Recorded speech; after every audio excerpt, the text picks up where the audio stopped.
여러분 안녕하세요. 자, 반갑습니다. 자, 오늘 저희는 이제 신기술 분야 온라인 산업체 재직자 단기 강좌로 바이오 의료에 대해서 살펴보시도록 하겠습니다. 자, 저는 인제대학교의 변혜원이라고 합니다. 자, 우리가 1차 시에 살펴볼 주제는요, 바로 바이오 의료 산업에서의 빅데이터나 인공지능 기술에 대한 동향입니다. 자, 여러분들께서 아마 재직자로 계시면서 인공지능이라는 용어나 빅데이터라는 용어가 아마 낯서신 분들도 있을 거고요. 아마 또 이렇게 익숙하신 분들도 있을 겁니다. 자, 그럼에도 불구하고 실제로 우리가 어떤 인공지능이나 빅데이터를 산업에 활용하는 경우가 사실 많지가 않습니다. 특히나 바이오 의료 분야는 지금까지 어떤 빅데이터보다는 소규모의 데이터로 우리가 분석이나 검증이 이루어져 왔고요. 자, 또 우리가 바이오 의료 하면 실험 연구를 생각하시는 분들이 많으시잖아요. 자, 그럼에도 불구하고 이미 수년 전부터 어떠한 변화가 일어왔습니다. 그래서 저는 오늘 바이오 의료 분야에서 이 산업에서 자, 과거의 스몰 데이터가 아주 주도적이었던 시대에서 최근에 이제 빅데이터와 인공지능이 주도적인 시대로 전환되는 과정에서의 기술 동향 그리고 사례들을 말씀드리려고 합니다. 자, 그러면 본격적으로 오늘 내용을 진행하도록 하겠습니다. 자, 오늘 학습하실 목차는 이와 같습니다. 자, 먼저 우리는 지금 바이오 의료라는 용어를 쓰고 있지만요. 자, 이 안에는 상당히 많은 하위 카테고리들이 있습니다. 자, 예를 들면 제약도 있고요. 또는 화장품, 또는 향장, 미용 이런 분야 전부 다 우리가 바이오 의료라고 얘기를 하는데요. 자, 우리는 이것을 통틀어서 자, 한 단어로 의료라고 표현합니다. 자, 그래서 오늘 이 의료에 대해서 그 특성을 좀 말씀드리려고 합니다. 즉 바이오 의료 산업의 핵심적인 특성이 무엇이냐를 오늘 말씀드리도록 하겠습니다. 자, 그 다음에 의료 빅데이터의 현황에 대해서 오늘 이 시간에 다뤄보도록 하시겠습니다. 자, 세 번째 오늘 배우실 내용은요. 자, 그렇다면 실제로 의료 빅데이터가 구축이 된다면 자, 저한테 굉장히 많은 분들이 물어보는 것 중에 하나가 그겁니다. 자, 우리는 이제 데이터를 수집할 수 있는데 데이터를 구축할 수 있는데 자, 이 구축한 데이터 어떻게 활용할 거냐. 자, 그래서 활용 측면을 말씀드리려고 합니다. 자, 그 다음에 네 번째는요. 자, 여러분들이 오늘 이 시간에 가장 주목해서 보셔야 될 부분 중에 하나라고 생각이 듭니다. 바로 분야별로 자, 이 의료, 의생명, 바이오 의료 현장에서 자, 실제로 지금 많은 기업들이 또 우리 부울경에 있는 대학과 기업들이 어떻게 이것을 활용하는지에 대한 사례를 간단히 소개해 드리려고 합니다. 자, 마지막으로요. 자, 소위 이 바이오 의료 산업에서 우리가 이제 앞으로 구축된 데이터를 여러분들 재직자들께서 자, 어떻게 활용할지에 대한 시사점에 대해서 말씀을 드리겠습니다. 자, 무조건 데이터를 많이 구축해서 활용하는 게 무조건 좋은 것만은 아닙니다. 우리가 정확하게 명확하게 알고 본질을 알고 이것을 활용할 수 있어야 응용적인 측면에서 도움이 될 거예요. 자, 그러면 본격적인 수업을 시작하도록 하겠습니다. 자, 먼저 의료라는 게 뭔지 한번 짚고 넘어가셔야 될 것 같습니다. 자, 우리가 의료라고 하는 광의의 개념에서는 이러한 것들이 포함됩니다. 사전적으로 바이오, 병원, 보건, 복지, 생명 또는 의료기기, 제약, 자, 또는 질병. 자, 우리는 서로 다른 개념이긴 한데요. 이것을 다 통틀어서 메디슨, 의료라고 얘기하고 있습니다. 자, 다시 말씀을 드리자면 자, 우리가 지금 다루고 있는 이 큰 주제의 바이오 의료라는 것은요. 자, 병원도 들어가 있고요. 또는 헬스케어. 자, 질병이 없는 사람들에 대해서 우리가 초점을 맞춰서 살펴보는 헬스케어도 있고요. 자, 뿐만 아니라 제약회사라든지 또는 의료기기 회사라든지 자, 다시 말하자면요. 우리는 이런 하드웨어나 소프트웨어 그리고 실제 지금 질병이 있는 사람 그리고 앞으로 질병이 현재는 없지만 있을 가능성이 높은 집단, 그리고 심지어 건강한 사람, 그리고 노화, 항노화. 자, 이 모든 것들을 우리가 바이오 의료 산업에서 다루고 있습니다. 자, 따라서 바이오 의료라고 하는 우리 이 용어, 특히 또 의료라는 광의의 개념에서는 상당히 넓은 산업이 포함되어 있다고 말씀드릴 수가 있겠는데요. 자, 최근에는 이런 의료 분야를 빅데이터로 해석하고 인사이트, 솔루션 등을 우리가 이 해결점을 찾는 그러한 산업에 신기술이 도입되고 있습니다. 자, 왜냐하면요, 우리가 의료 빅데이터의 현황을 한번 살펴보고 왜 그런지를 한번 생각해 보시면 충분히 얘가 공감이 되실 것 같은데, 자, 지금 보시면 전 세계적으로 한국뿐만 아니고요, 대부분의 나라들이 고령화가 진행되고 있습니다. 자, 그러다 보니까 자, 고령화뿐만 아니라 나이가 들면 여러 가지 문제가 생기지만 그 중에 대표적인 게 건강 문제잖아요. 따라서 만성질환의 유병률이 급속도로 증가하고 있다는 게 오늘날 현실입니다. 자, 그리고 질병 구조도 상당히 변화하고 있습니다. 자, 과거에는 없던 질병도 늘어나고 있고요. 자, 인간의 수명이 늘면서 자, 보다 복합적인 만성질환의 형태를 띠고 있게 되는 겁니다. 자, 이러한 것들이 있고요. 그러다 보니까 자, 국가적인 측면에서는 의료비 지출이 상당히 빠른 속도로 증가하고 있죠. 자, 그러다 보니까 의료의 패러다임은요, 자, 과거에 치료 중심의 산업에서 현재는 예방과 관리 부분으로 바뀌고 있습니다. 자, 왜냐하면 자, 거대한 이 의료비의 지출을 막기 위해서는 자, 질병이 발생하기 전에 사전에 자, 이것을 관리하고 예방하는 게 매우 중요하기 때문입니다. 자, 따라서 지금 대다수의 많은 나라들에서요, IT나 의료기술을 접목한 소위 헬스케어 서비스가 등장하고 있는 시대입니다. 자, 지금 우리가 현황을 살펴보셨는데 그렇기 때문에 빅데이터가 이 의생명 산업에서 매우 중요하게 여겨지는 것입니다. 또한 우리가 한 가지 더 살펴보셔야 될 주목할 만한 데이터가 있는데요. 바로 헬스케어 서비스입니다. 자, 우리가 이 헬스케어 서비스에서 국한해서 말씀을 드리자면 2013년도에는요, 이 153 엑사바이트 정도에 되는 용량이 우리가 데이터가 사용이 되었었는데 지금은 이게 자그마치 2020년을 기준으로 15배가 증가했습니다. 자, 이 얘기는 무슨 말이냐면 데이터의 볼륨, 용량이 급속도로 증가하고 있다는 겁니다. 자, 우리는 이제 4차 산업을 앞둔 이 시대에는 여러분들의 뭐 로그 데이터 또는 통신 데이터, 네트워크 데이터 등등 수도 없이 많은 데이터들이 쌓이고 있죠. 자, 그러다 보니까 이 데이터를 어떻게 활용하느냐의 측면에서 말씀을 드리자면 소위 이제 기존의 건강검진 데이터나요, 질병 데이터, EMR 유전체 분석 데이터, 이런 다양한 데이터와 함께 스마트 센서들이 이용되게 됩니다. 즉 이런 하드웨어적인 발전이 결국은 우리가 맞춤형 의료, 소위 이제 정밀 의료라고 표현하는데요. Precision Medicine이라고 우리가 표현하는데 이런 서비스가 가능한 환경을 구축하게 되죠. 자, 이 의생명 헬스케어 또는 의생명 빅데이터의 산업 구조는요, 규모 자체가 2013년 52억 달러에서 자, 2023년에는 내년에는 약 630억 달러에 육박할 것으로 추정되고 있습니다. 자, 소위 자, 열 몇 배가 지금 증가한 것입니다. 굉장히 빠르게 증가하고 있고, 자, 지금 보시면 과거와 비교할 수 없을 만큼 폭발적으로 의료 데이터는 지금 증가하고 있는 추세인데요. 자, 그렇다면 중요한 게 무엇이겠습니까? 자, 이 바이오 의료 산업에서는 우리가 어떠한 인사이트를 얻고 또 어떠한 문제를 솔루션을 제시할 건가를 과거에는 유능한 CEO 몇 분이서 경험에 의해서 정했습니다만 이제는 데이터에 근거해서 그런 솔루션을 찾는 자, 그런 기술이 지금 지배적이라는 것입니다.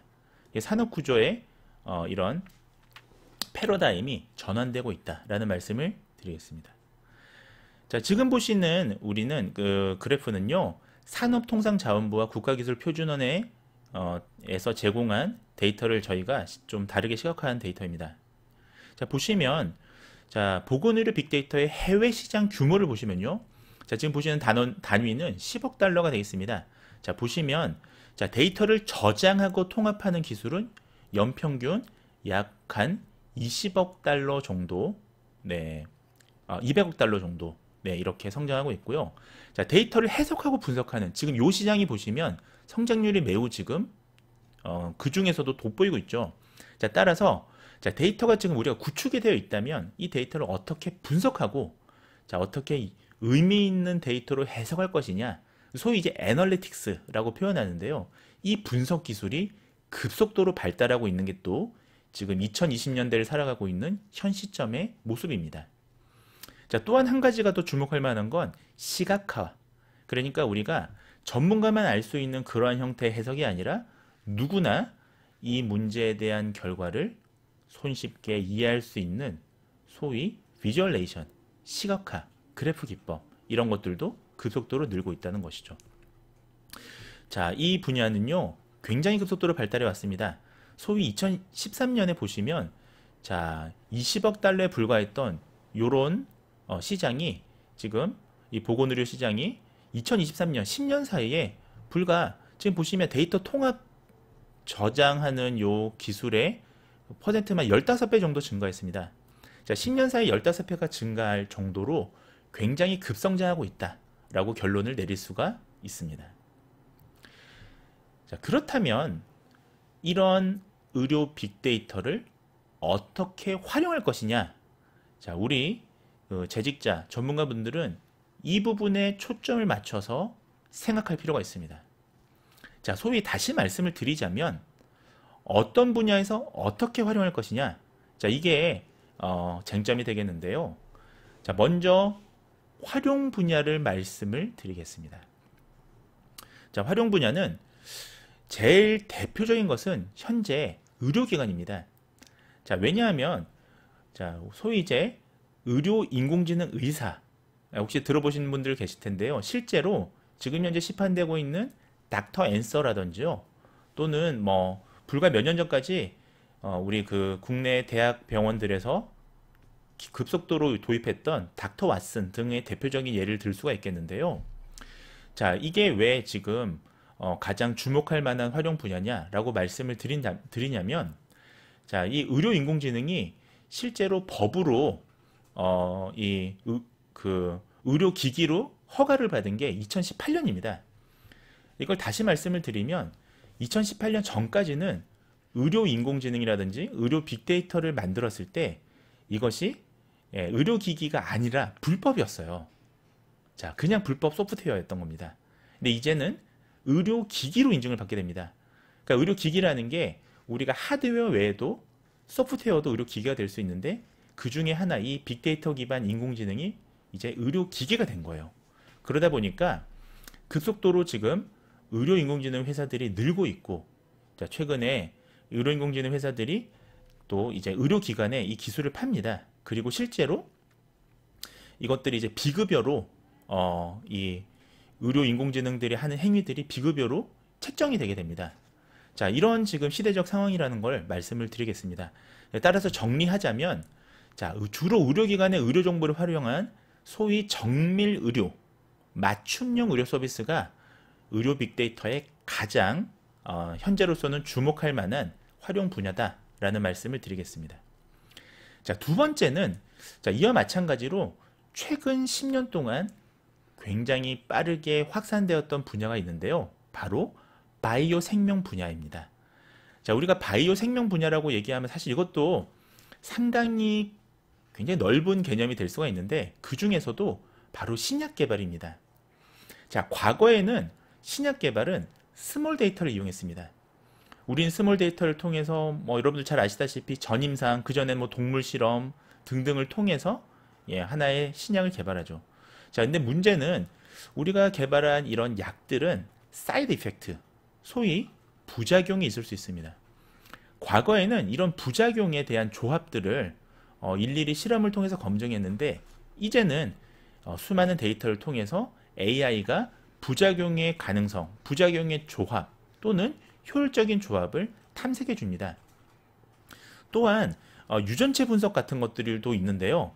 자, 지금 세 번째 보시는 질병 및 유정체 정보 기반 건강관리 서비스. 자, 이 부분이 앞으로 또 크게 확산될 활용 분야라고 저는 생각하고 있습니다. 자, 유전체는 최근에 굉장히 빠르게 발달하고 있는 소위 이제 그 정보의학에서의 핵심인데요. 자, 왜냐하면 자, 이것을 분석하는 유전체 빅데이터라는 분야도 신생 분야로 요즘 학문 분야가 발달하고 있습니다. 자, 정말 이제 유전체만 분석을 하는 거죠. 자, 왜냐하면 우리가 유전체에 대한 정보를 미리 알 수 있다면 소위 앞으로 이 사람이 어떤 질병에 걸릴 위험도 사전에 계산할 수 있고요. 지금은 아직까지 그 의학 기술이 현재로서는 어렵습니다만 앞으로는 유전자 가위라는 게 만들어져서 뭔가 미리 제가 암에 대한 유전자나 치매에 대한 유전자를 갖고 있다면 그 부분을 잘라낼 수 있는 기술들도 미래에는 곧 도래할 것으로 예측이 됩니다. 그러니까 따라서 지금으로서는 우리가 건강관리 서비스를 할 때 이런 유전자 정보를 기반으로 내가 더 취약한 부분에 대해서 좀 더 보강하고 건강을 대해서 좀 더 집중하고 하는 그런 헬스케어 서비스. 자, 이런 게 세 번째 활용 분야가 되겠습니다. 특히 지금 보시면 앞서 보셨던 맞춤형 의료 서비스와 신약 개발은 소위 우리가 좀 메디슨, 소위 이제 전통적인 의료에 더 가까운데요. 건강 관리 서비스는 헬스케어에 더 가깝습니다. 소위 질병이 있기 전에 미리 건강을 유지하고 증진하자는 그런 개념이죠. 자, 이게 사실 주목할 만한 건데요. 지금 우리가 의료라고 하는 것은 이미 병이 닥칠 때 우리가 의료기관을 찾아가지 않습니까? 근데 앞으로 이런 빅데이터가 활용되면서 자, 바이오 의료 분야에서는 병이 있기 전에 이것을 예방하는 차원의 이런 그 산업들이 앞으로 부흥할 것으로 기대됩니다. 자, 우리가 앞에 활용 분야를 말씀드렸는데 그럼 실제로 활용 분야가 뭐냐? 자, 이게 제일 궁금하시죠? 자, 제작자분들은 아무래도 실제 활용을 어떻게 하는지에 대해서 저한테 굉장히 많이들 물어보시기도 합니다. 그래서 오늘 시원하게 그 말씀을 드리도록 하겠습니다. 자, 첫 번째로 자, 조금 더 이제 디테일하게 설명을 드리자면 자, 혹시 의료기관에 계신 분들은 자, 의료기관 하면 제일 우리가 손쉽게 얻을 수 있는 빅데이터 환자 정보는 바로 임상 자료가 되겠습니다. 소위 우리가 임상 자료라고 표현하는 것은 혈액 지표라든지요, 또는 뭐 요 검사라든지 뭐 그 다음에 각종 MRI나 CT 같은 네, 이미징 자료, 뭐 또는 그 외에 뭐 덱사라든지요, 자, 이런 뭐 골밀도 자료 이런 것들이 되겠습니다. 자, 이런 임상 자료를 의료기관에서는 의료기관이 가지고 있죠. 자, 그 다음에 의료기관은 또 여러분들 잘 아시다시피 2년마다 한 번씩 직장검진들 받으시잖아요. 국가건강검진 받으시죠. 그래서 국가건강검진을 어디서 받습니까? 의료기관에서 받죠. 그래서 의료기관은 기본적으로 보건복지부도 마찬가지입니다만 이런 검진 자료를 가지고 있습니다. 자, 여기서 말하는 검진 자료는 앞서 보셨던 임상 자료라는 조금 다른 맥락으로 보셔야 됩니다. 자, 왜냐하면 임상 자료를 갖고 있다는 건 자, 이미 제가 어딘가 몸이 이상해서 찾아와서 검사한 자료잖아요. 소위 질병에 좀 더 가까운 자료죠. 우린 이것을 전 국민의 데이터로 얘기하기는 어렵습니다. 즉 병원을 찾아온 사람들의 데이터죠. 자, 어딘가 문제를 자각한 사람들일 가능성이 높죠. 자, 그런데 정기적으로 하는 건강검진 데이터는 그렇지 않습니다. 이건 인구 집단의 데이터죠. 즉 제가 어떤 몸이 아파서 건강검진을 한 게 아니라 물론 그럴 수도 있겠습니다만 주기적으로 하는 건강검진은 결국 우리 전 국민의 건강 상태를 알 수 있는, 그래서 이것이 이 팔로우 할 수 있는, 그러니까 우리가 이걸 추적 자료라고 하거든요. 자, 그렇게 해서 유병률도 알 수 있고, 자, 그런 식의 데이터입니다. 이 두 가지를 의료기관에서 얻을 수가 있죠. 그렇다면 이런 데이터를 통해서 우리는 의료 플랫폼도 개발하고요, 의료 서비스도 보다 더 고도화할 수가 있을 것입니다. 자, 두 번째는 질병입니다. 질병은 앞서 제가 건강검진 자료나 뭐 지역사회 건강조사 자료들을 말씀을 드렸는데, 자, 이 외에도 최근에 와서 굉장히 주목하는 자료 유형이 하나가 더 있습니다. 그것은 바로 비정형 데이터의 유형인 SNS 자료 분석입니다. 자, 왜냐하면 SNS를 우리가 데이터로 이용한다는 건 사회적인 연결망의 강도를 알 수가 있다는 겁니다. 이 의료 분야에서는 굉장히 한 10년, 20년 전부터 이러한 화두가 굉장히 강조되어 왔는데요. 예를 들면, 자, 뭐, 비만은 전염병이다. 이런 표현 혹시 들어보셨나요? 네, 왜냐하면, 비만이 실제로 전염병은 아닙니다만, 비만한 사람의 주변에는 비만한 사람이 있습니다. 즉, 가족의 식단은 닮을 수밖에 없죠. 가족의 행동 패턴은 닮을 수밖에 없습니다. 자, 친구가 흡연을 하면, 본인도, 친구도 흡연할 가능성이 높죠. 자, 이처럼 우리는 이런 여러 가지 이런 건강 데이터 외에도 행동 패턴 데이터를 갖고 있는데요. 자, 이것들이 SNS에 많이 담겨져 있습니다. 소위 이런 질병을 예방하고 관리하고, 자, 이런 또 만성 질환 뭐 이런 것들을 예측하는 이런 분야에 이런 데이터들이 활용되고 있습니다.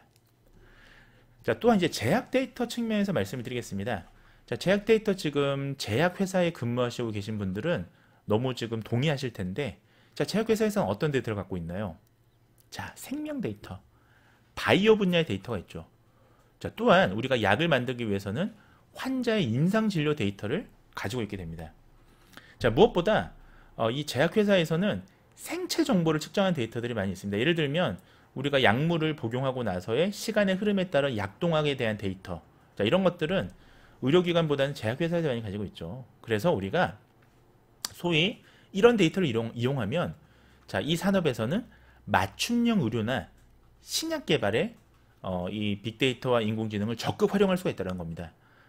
자, 그리고 마지막으로요, 생명이나 바이오 분야도 말씀을 드리겠습니다. 자, 생명 바이오, 의생명 분야의 가장 핵심은 유전체 정보입니다.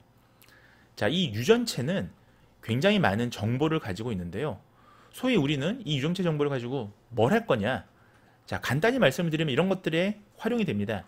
새로운 바이러스를 진단한다든지, 자, 우리는 이런 병리학 데이터나 유전체 정보를 가지고요, 자, 새롭게 등장하는 질병에 대해서 우리는 굉장히 정확도 높은, 민감도 높은 진단을 할 수 있는 예측 시스템을 만들 수가 있죠. 또한 우리가 의생명 데이터라는 거는 또 의료 데이터랑 연관해서 또는 의료기관하고 같이 커넥트를 해서 유형별로 맞춤 치료 서비스를 개발을 하는데 이러한 유전체 정보를 활용할 수가 있습니다. 그래서 저도 뭐 노인성 임상 치매 코호트나 노인 노쇠 코호트 같은 전국 단위의 이제 코호트 사업을 공동 연구자로 참여를 했었는데요. 지난 10년간 코호트 데이터에 참여하면서 보시면 기본적으로 예를 들면 노인성 임상 치매 그 연구센터 같은 경우는요, 40개 의료기관이 의과대학이 참여했었는데, 그러니까 거의 모든 의과대학이 참여를 했었죠. 네, 근데 기본적으로 치매 유전자 데이터, 자, 이런 것들을 우리가 활용을 했었습니다.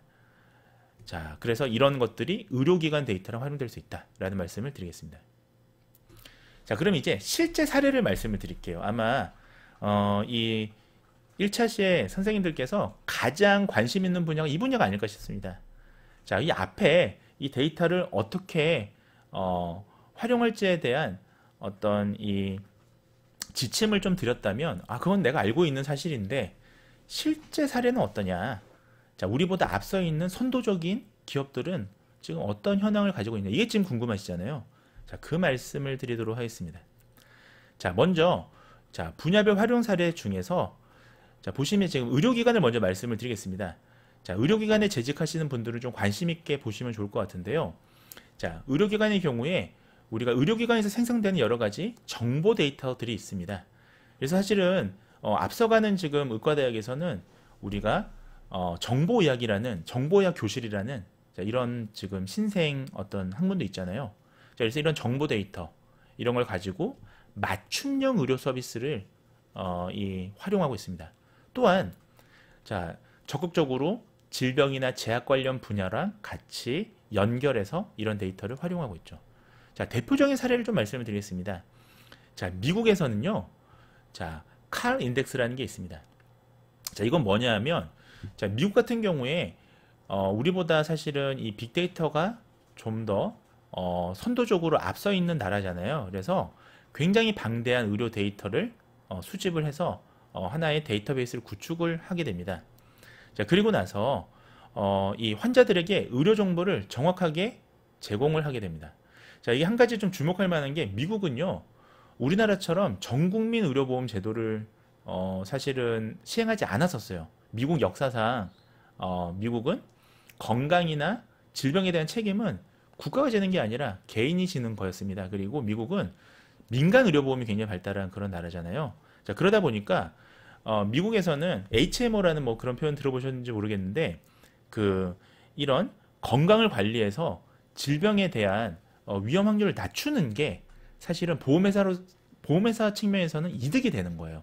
자, 그러다 보니까 미국에서는 의료 데이터를 기반으로 해서 오래전부터 의료 정보를 제공하고, 자, 그 다음에 건강을 관리하게 해주는 그런 지침들을 많이 개발해 왔습니다. 실제로. 그러니까 생태 환경이 그러한 환경이다 보니까요. 자, 그래서 의료 정보를 정확하게 제공하고 치료의 일관성이나 진료 비용을 감소시키는 그런 효과를 가져오게 되죠. 자, 결국 이 칼 인덱스는 결과적으로 자, 환자와 병원 모두에게 자, 두 마리 토끼를 다 잡은 겁니다. 환자와 병원 모두에게 이익이 되는 그런 인프라를 조성했다라는 의미를 가지게 됩니다. 자, 미국만 이랬냐? 지금 이제 의료기관에서 우리가 빅데이터를 적극적으로 활용하고 마치 이제 이 첨단 병원을 표방하면서 발전해온 대표적인 병원들이 있습니다. 자, 대표적인 게 분당 서울대병원하고요. 바로 아주대학교 병원이 되겠습니다. 자, 이 두 개의 병원은 또 흥미롭게도 정보의학 교실이 있습니다. 자, 정보의학 교실은 우리가 이런 빅데이터를 다루는 게 공학자들이 중심이 돼서 또 의공학부 같이 이렇게 의료 영역을 공부하시는 분들이 있고요. 반대로 의료인들, 의사 선생님들이 이런 컴퓨터 공학 같은 걸 공부하셔서 이런 의료 인공지능을 만드는 학문이 있습니다. 자, 지금 제가 말씀드리는 정보의학은 후자가 되겠는데요. 자, 분당 서울대병원과 아주대병원은 자, 이런 정보의학을 가지고 있고요. 자, 그러다 보니까 병원 빅데이터를 활용해서 무언가의 솔루션을 찾는 것을 한 10년 전부터 꾸준하게 해왔습니다. 자, 그래서 약물을 투여하고요. 또 오류 원인도 분석하고, 자, 그걸 통해서 객관적인 결과를 도출하는 그런 연구들을 꾸준하게 진행해온 우리나라의 대표적인 이 빅데이터와 인공지능을 활용하는 병원의 사례가 되겠습니다. 자, 그 다음에 우리 그럼 불경 지역은 아무것도 안 했냐? 그렇지 않습니다. 자, 우리 불경 지역은 자, 대표적으로 울산대 병원을 꼽을 수가 있습니다. 역시 울산대 병원도 이런 정밀의학, 정보의학 분야에 굉장히 막대한 이 펀드를 투자하는 병원이겠는데요. 근데 이게 지금 사실 조금 약간 예민한 부분이 울산대학교 병원 본원도 있지만 실은 자, 서울에 있는 아산병원을 얘기한다고 보시면 더 적합할 것 같습니다.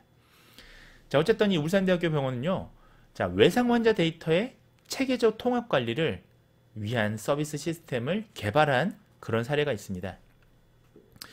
자, 그리고 자, 이런 것들을 위해서 어떤 걸 수집했냐? 우리가 임상 정보, 아까 보셨던 뭐 여러 가지 계측하는 그런 정보들과 함께 사고 정보, 이런 것들을 수집을 하게 됩니다. 자, 그리고 나서 환자가 내원하고, 그 다음에 검사하고, 진단하고, 그 다음에 그 환자들이 이제 퇴원하면 추적 관찰을 하잖아요. 자, 이런 데이터들을 치료 프로세스에 따라서 추출합니다. 데이터를. 그렇게 해서 데이터셋을 만드는 거죠. 자, 그렇게 돼서 우리가 마치 외상 환자 이 예측 뭐 시스템이라든지 또는 또 뭐 재발해서 재원하는 경우도 있잖아요. 자, 그런 것들을 예측한 시스템을 만든 거죠. 자, 그러면 이게 어떤 의미를 가지느냐? 자, 외상 환자 같은 경우는요. 우리가 골든 타임이 굉장히 중요합니다. 그렇지 않습니까? 우리가 어떤 사고가 났을 때 굉장히 빠르게 응급의료 전달 시스템에 의해서 치료를 받을 수 있는 병원으로 와야 골든 타임을 확보할 수 있어요. 자, 이런 것들을 우리가 예측한 시스템을 만들었다면 울산대학교 병원 같은 경우는 이 외상 환자들이 특히 또 응급의료 환자들이 굉장히 빠르게 다른 병원에 비해서 빠르게 우리가 골든타임 치료를 받을 수 있는 시간을 확보할 수 있는 그런 어떤 첨단화된 시스템을 만들 수가 있다는 겁니다. 그렇게 되면 이 울산대 병원은 다른 병원에 비해서 더 우위를 가지겠죠. 외상 환자 부분에 있어서는. 자, 이렇게 활용했던 사례가 있습니다. 자, 그 다음에 질병 부분을 말씀을 드리겠습니다. 자, 질병 부분은 먼저 이제 국가기관을 좀 말씀을 드릴 텐데요. 자, 좋은 사례가 환경부랑 건강보험공단입니다.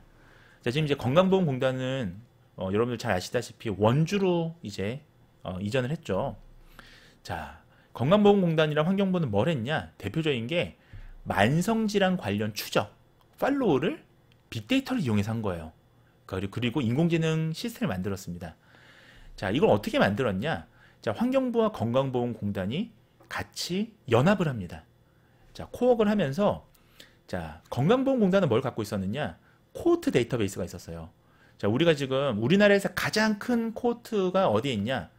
자, 100만 명짜리 코호트가 있습니다. 우리나라에. 그게 건강보험공단에 있습니다. 이 100만 명이면 사실 굉장히 큰 빅데이터라 보시면 돼요. 자, 이 코호트랑 자, 그 100만 명짜리 국민건강정보 데이터베이스가 있습니다. 자, 이 데이터베이스랑 그 다음에 환경부는 또 어떤 그 데이터베이스를 가지고 있었느냐? 환경부는 기후 변화에 대한 데이터베이스를 가지고 있었습니다. 자, 그러면 우리가 자, 이런 발상이 하나가 이제 들 수가 있는데요. 지금 서로 다른 목적의 데이터가 사실은 유사한 형태로 구성이 되어 있다면 이 데이터를 합칠 수가 있습니다. 자, 이것을 전문 용어로 merge, 병합이라고 하는데요. 즉, DB를 합치게 되면 하나의 총괄적인 데이터베이스가 되는 거죠. 자, 그리고 나서 뭘 했냐? 예, 굉장히 좋은 아이디어인데요. GIS 기반의 전국 질병 지도를 만듭니다. 네. 그래서 자, 천식이나 알레르기, 고혈압, 뇌졸중, 자, 이런 질환이 발생될 수 있는 위험적인 그런 것들을 지역별로도 살펴보고요. 자, 우리가 뭐 뇌졸중 이게 전국 서울부터 부산까지 모두 다 동일한 그런 위험 요인을 갖고 있는 게 아니거든요. 지역별로도 다를 수가 있습니다. 도시 다르고 시골 다르겠죠. 자, 이런 각각에 맞는 위험 대책을 마련할 수 있는 자, 국가로서는 그런 맞춤형 대책 마련이 정책적으로 굉장히 중요합니다. 자, 그 다음에 자, 이 전국 질병 지도를 그냥 만들기만 했냐? 그렇지 않습니다. 이걸 통해서 알림 서비스를 한 거예요. 자, 무슨 알림 서비스를 했냐? 자, 지역 주민을 대상으로 고혈압 경보 알림, 뇌졸중 경보 알림.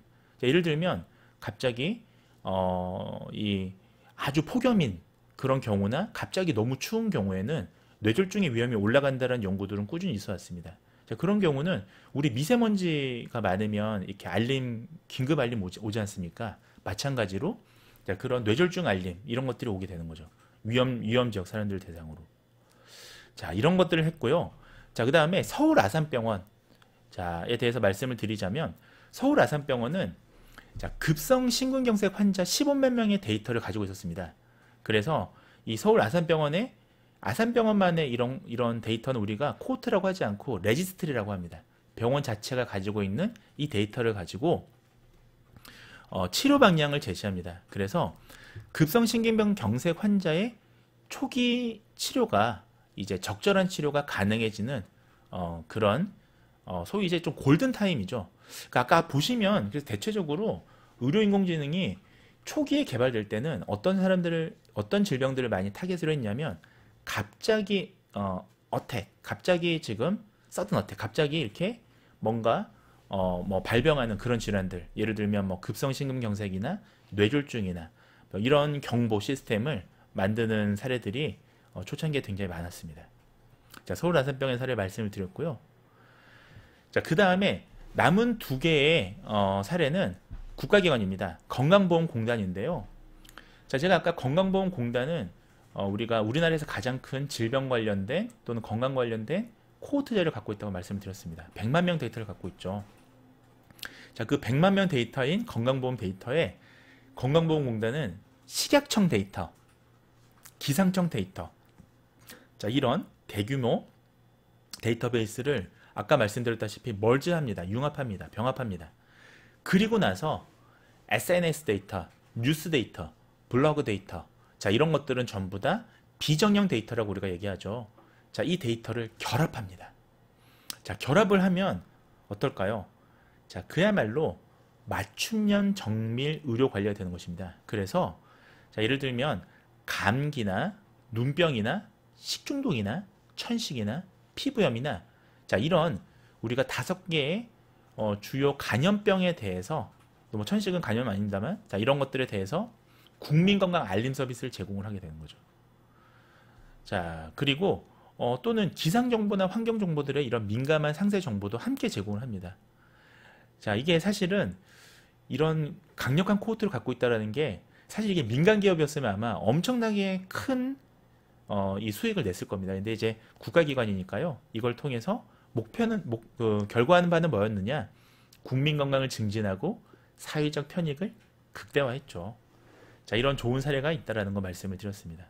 자, 또 한 가지 사례는 한국표준연구원의 사례입니다. 자, 한국표준연구원은요, 국내 11개 대학병원에 약 한 2,699명의 뇌영상 자료, 그러니까 MRI나 CT 자료를 말하는 겁니다. 자, 이 영상을 이용해서 뇌혈관의 위험 요소를 파악했습니다. 뭐 예를 들면 뇌동맥류가 있으면 뇌출혈의 위험이 높잖아요. 자, 이런 위험 요소를 파악을 한 거예요. 또는 뭐 연령별로 다를지, 또는 어떤 뭐 행동 특성에 따라 다를지를 파악한 겁니다. 자, 그래서 특히 이제 이 주목할 만한 건 자, 이런 걸 개발했습니다. 뇌경색 환자의 장애율하고요, 사망률이 상당히 높죠. 그래서 뇌경색은 이제 뇌동맥으로 가는 이런 혈관이 막힌 것을 얘기합니다. 그래서 이런 데이터를 이용해서 뇌경색을 예측하는 지도를 개발합니다. 자, 이 예측 지도를 개발해서 그러면 어떤 의미가 있느냐? 자, 환자나 의사에게 사전에 뇌경색을 예방할 수 있는 하나의 가이드라인을 데이터에 근거해서 과학적으로 개발할 수 있다는 거죠. 자, 그 다음에 제약 사례를 또 간단히 말씀을 드리겠습니다. 자, 제약회사 분야에서는 어떤 활용 사례가 있었느냐? 자, 대표적으로 한국과학기술원에서는요, 자, 신약 개발을 위해서 빅데이터를 적극적으로 활용해 왔습니다. 그래서 대표적인 건 약물과 질병 사이의 네트워크 패스 애널리시스라는 게 있습니다. 그러니까 네트워크 분석이라고 하는데요. 우리가 이러한 하나의 경로를 분석함으로써 신약을 적용해보는 하나의 시스템을 개발한 거죠. 하나의 파이프라인을 개발한 겁니다. 자, 이런 아주 좋은 사례가 있었고요. 그 다음에 여러분들 아실지 모르겠는데 유유제약이라고 있습니다. 자, 유유제약은요, 이 제약회사는 약 226억 건의 SNS 데이터를 이용해서요, 자, 뭘 했느냐? 굉장히 흥미롭습니다. 자, 이 유유제약이 가지고 있던 여러 가지 주요 상품 중에서는 진통소염제가 있었습니다. 근데 진통소염제가 있었는데 문제는 이 유유제약의 진통소염제는 10년째 매출이 오르지가 않았던 거예요. 그러니까 다른 경쟁 제약회사의 진통소염제가 시장을 훨씬 더 장악하고 있었습니다. 그래서 이거를 SNS 데이터를 이용해서 고객들이 왜 타 경쟁 회사의 소염제를 찾는지, 그리고 소염제를 찾는 사람들이 어떤 목적에서 찾는지, 자, 이런 것들을 타겟팅해서 분석한 거죠. 자, 그래서 유유제약이 뭘 만들었냐면요, 자, 이 데이터에 근거해서 멍이 빨리 없어지는 연고를 만들게 됩니다. 그리고 나서 이게 히트를 칩니다. 그래서 이게 이 광고를 통해서 매출이 급상승된 거예요. 자, 이것은 우리가 26억 건의 SNS를 분석했기 때문에 소비자들의 니즈를 정확하게 파악할 수 있었던 거죠. 자, 이러한 마케팅에 또 활용한 사례가 있습니다.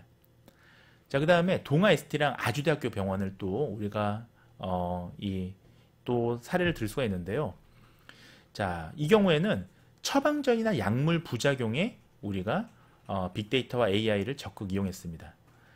자, 왜냐하면 우리가 약을 개발할 때 가장 우리가 주의를 기울여야 될 거는 사이드 이펙트, 부작용이 되겠습니다. 그래서 우리가 약을 개발할 때 자, 이런 것들을 빅데이터로 사전에 분석을 하게 되면 비용도 줄일 수 있고요, 또 리스크도 줄일 수가 있습니다. 자, 예를 들면 관절염 약을 하고 실제로 처방할 때 소화제를 같이 처방하는 경우가 많습니다. 자, 그때 만약에 이런 경우에 복합제를 개발해서 활용하면 훨씬 좋다라는 결과를 빅데이터를 분석해서 이런 하나의 인사이트를 얻게 된 거죠.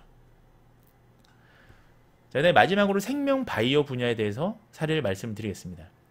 자, 대표적인 게 디지스트입니다. 디지스트는 우리나라에 여러 가지 과기원들이 있는데요. 자, 대구경북과학기술원은 특히 유전자 데이터 분석하는 쪽에 또 이것을 R&D를 개발하는 쪽에 굉장히 좀 연구를 투자해 왔습니다. 그래서 유전자 데이터랑 맵리두스 기반의 복잡한 알고리즘을 통해서 진단 프라이머 기술을 개발한 사례가 있습니다. 자, 그러면 이걸 어디 활용했느냐? 우리가 유전자 기반 신종 바이러스 진단, 그러니까 앞으로 이제 굉장히 새로운 질병들이 등장하잖아요. 자, 이런 진단이나 암 진단, 유전자 변형, 농산물 탐지 이런 범위에 활용을 하게 됩니다.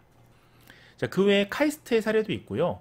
자, 카이스트는 암세포 유전체를 우리가 유형별로 맞춤 치료를 개발하는데 사례를 했었고, 자, 일본의 후지츠라는 회사는 또 여러 가지 유전 정보나 환자 정보를 수집해서 이런 게놈 정보를 파악해서 새로운 치료제를 개발하는 데 활용했습니다. 특히 후지츠는 치매 예후를 조기 발견하는 이런 예측 시스템을 개발했다라는 좋은 성과가 있습니다.